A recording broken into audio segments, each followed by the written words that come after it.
ਚੰਦਰਮਾ ਕੋਈ ਧਰਤੀ ਨਹੀਂ ਹੈ ਜਾਂ ਕੋਈ ਪਲੇਟਫਾਰਮ ਨਹੀਂ ਹੈ ਜਿੱਥੇ ਲੈਂਡ ਕੀਤਾ ਜਾ ਸਕਦਾ ਹੈ। ਚੰਦਰਮਾ ਤੇ ਸੂਰਜ ਲਾਈਟ ਦੇ ਸੋਰਸ ਨੇ, ਦੀਪਕ ਚਿਰਾਗ ਨੇ ਚਿਰਾਗ।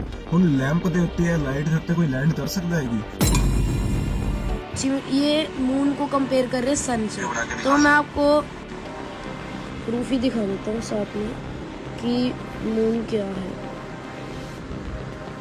मून का जो सरफेस है वो रॉकी सरफेस है, रॉक से कवर्ड है मून का सरफेस, क्योंकि वो एस्ट्रॉयड और उससे मतलब जैसे आप मिट्टी पे चल रहे हो ना, सेम मून है।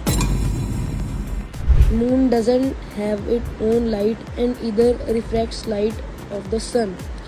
तो मून की कोई अपनी लाइट नहीं है और वो सन की लाइट को ही रिफ्लेक्ट करते हैं। एक वीडियो में देख रहा था कमलप्रीत जी का, वो बता रहे थे कि मून पे लैंडिंग पॉसिबल नहीं है और मून एक लाइट सोर्स है, एक ल्यूमिनस है, सेल्फ ल्यूमिनस है और उस पर लैंडिंग पॉसिबल नहीं है। जिसके रिप्लाई में एक बच्चा था वो बता रहा था, वीडियो बना के रिप्लाई दे रहा था, दिखा रहा था गूगल क्रोम पे, ये देखिए इसमें लिख रहा है कि जो मून है वो सन की लाइट को रिफ्लेक्ट करता है। उस बच्चे को ये लग रहा था कि गूगल क्रोम चलाना से उसे आता है और हमको तो पता ही नहीं होगा ये सब। एनीवेज मैं इसका आपको पक्का सबूत देता हूँ कि जो मून है उस पर लैंडिंग पॉसिबल नहीं है और वो सेल्फ ल्यूमिनस है, यानी कि कमलप्रीत जी की बात बिल्कुल सही है, वो सेल्फ ल्यूमिनस है।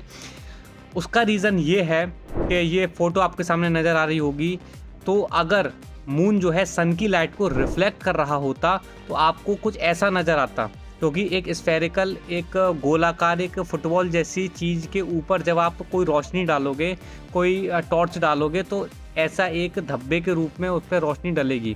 जबकि जो असली चंद्रमा हमें दिखता है वो कुछ ऐसा दिखता है। ये पूरा चंद्रमा एक जैसा प्रकाशित होता है, पूरा ही चंद्रमा ग्लो कर रहा होता है, प्रकाशित हो रहा होता है।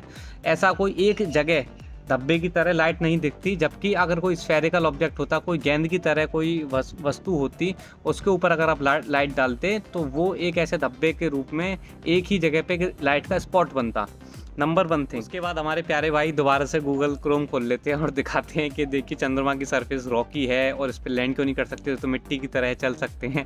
तो सर का कहना है कि जो मून है वो कोई प्लेटफॉर्म नहीं है और वो लाइट की लैंप की तरह जिसके ऊपर आप लैंड नहीं कर सकते।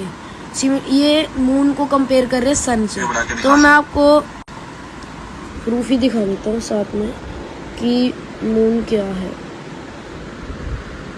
मून का जो सरफेस है वो रॉकी सरफेस है, रॉक से कवर्ड है मून का सरफेस, क्योंकि वो एस्ट्रॉयड और उससे मतलब जैसे आप मिट्टी पे चल रहे हो ना, सेम मून है, पत्थरों की तरह मून है, उबड़ खाबड़। तो आप क्या मिट्टी पे चलते नहीं हो, जो आप कह रहे हो कि मून पे कोई लैंड ही नहीं कर सकता, चल ही नहीं सकता। तो मैं आपको बता दूं चंद्रमा की सरफेस रॉकी नहीं है, इसका सबूत आपके सामने स्क्रीन पर दिख रहा होगा। 10 or 11 years ago, I stated to various scientists that the moon is not a piece of rock, but it is a plasma phenomenon, a cosmic plasma, and that this fact will eventually be confirmed. I made certain predictions which were already confirmed in 1958, and the situation now is coming close to a complete confirmation.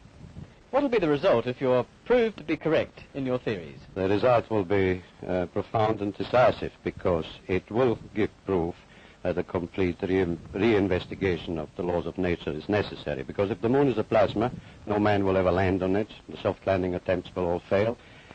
ये आप देख सकते हैं, ये photo देख सकते हैं आप, और मैं इसलिए दिखा रहा हूँ क्योंकि कभी कभी सच हमारे सामने होता है, लेकिन हम इतने अंधे हो जाते हैं कि आंखों के सामने रहते हुए भी उसको नहीं देख पाते हैं। तो मैं आपको याद दिला देता हूँ, इसलिए मैं आपको एक पिक्चर दिखा रहा हूँ। इन सभी पिक्चरों में आप देख सकते हैं चंद्रमा वही कलर ले लेता है जो कि उसके बैकग्राउंड में स्काई का कलर है। चंद्रमा सेम कलर ले लेता है जो कि उसके स्काई का कलर है, यानी कि बैकग्राउंड में जो उसके स्काई का कलर है वही कलर चंद्रमा ले लेता है। जिससे प्रूफ होता है कि चंद्रमा ऐसी कोई सॉलिड पत्थर रॉकी चीज़ नहीं है, क्योंकि अंतरिक्ष में ऐसी कोई चट्टान नहीं है जो लटक रही है। क्योंकि अगर अंतरिक्ष में चट्टान होती तो बैकग्राउंड का कलर नहीं ले पाती वो। ठीक है, तो इससे प्रूव होता है चंद्रमा एक ट्रांसल्यूसेंट टाइप की वस्तु है जिसके आर पार देखा जा सकता है। उसका दूसरा प्रूफ ये है कि जब आप DSLR कैमरा से चंद्रमा के फ़ोटो खींचोगे जूम करके, और जब आप उसे जूम करोगे तो आप आर पार पीछे के स्टार्स भी देख सकते हैं।